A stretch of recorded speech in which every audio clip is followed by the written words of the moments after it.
शिवों, मनन चिंतन से इंसान का जीवन किस तरह से अच्छा और किस तरह से बुरा बन जाता है।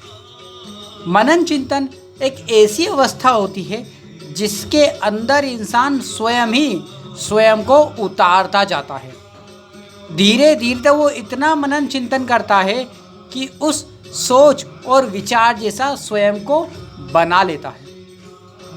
जब हम मनन चिंतन करते हैं तो मनन चिंतन में अगर हम किसी व्यक्ति को पसंद करते हैं तो मनन चिंतन में हम इतना डूब जाते हैं कि हम उसको पसंद करने की बजाय, उसके प्रति आकर्षित होने की बजाय उसमें आसक्ति का भाव रखने लग जाते हैं और वहीं से वो विचार नेगेटिव विचारों में बदलते चले जाते हैं।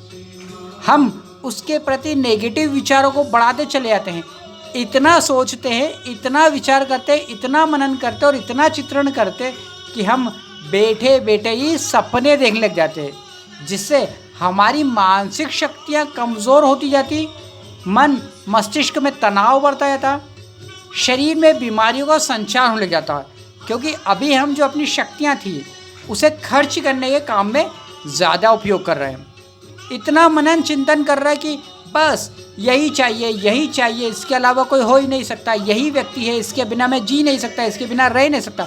तो इतना मनन चिंतन करते जाते जबकि हमने तो आज तक उस व्यक्ति से बात ही नहीं करी और अपने मन में ही, अपने काल्पनिक संसार में ही मनन चिंतन करते चले गए और एक ऐसी अवस्था है कि हम मानसिक रोगी हो गए, चिंता तनाव दुखों में डूबते चले गए। हमारा कैरियर ख़राब हो गया, हमारी फैमिली लाइफ ख़राब हो गई, हमारी पर्सनल लाइफ ख़राब हो गई, क्योंकि हमने मनन चिंतन की गलत नियम से उस पर मनन चिंतन करा। पर वही मनन चिंतन एक सात्विक रूप में होता, जहाँ हम ईश्वर की प्राप्ति करना, ब्रह्म की प्राप्ति करना, अपने आप को साधना, अपने आप को जानना, इसमें अगर हम मनन चिंतन को लगाते तो हमारा आध्यात्मिक उन्नति होती चली जाती है।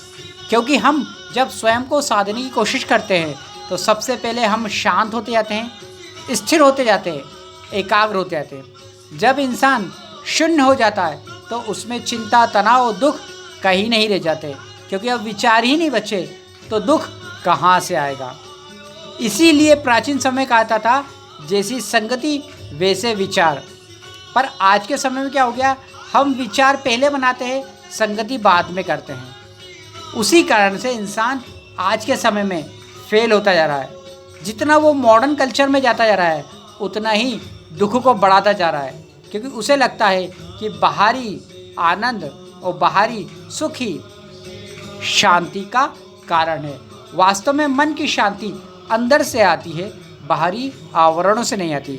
इसलिए हमें मनन चिंतन को इस तरह से निर्मित करना चाहिए कि हम मन की शांति प्राप्त करें, एकाग्रता प्राप्त करें और अपने जीवन की योग्यता के साथ साथ हम अपने इस जीवन में सफल हो सकें, क्योंकि इंसानी जीवन सिर्फ एक बार मिलता है। इसके बाद कभी कोई गारंटी नहीं कि तुम कहाँ जन्म लोगे। इसलिए अपने मनन चिंतन को सही दिशा में ढालो, अपने कर्म पे ध्यान दो, भटकने की बजाय, दुनिया में घूमने की बजाय अपने अंदर और अपने अंदर ही उतरने, अपने अंदर साधने, अपनी साधना, अपनी शक्ति को अर्जित करने पे समय लगाओगे तो वही मनन चिंतन तुम्हारे जीवन में तरक्की देगा और शांति सुख प्रदान करेगा। शिवोम।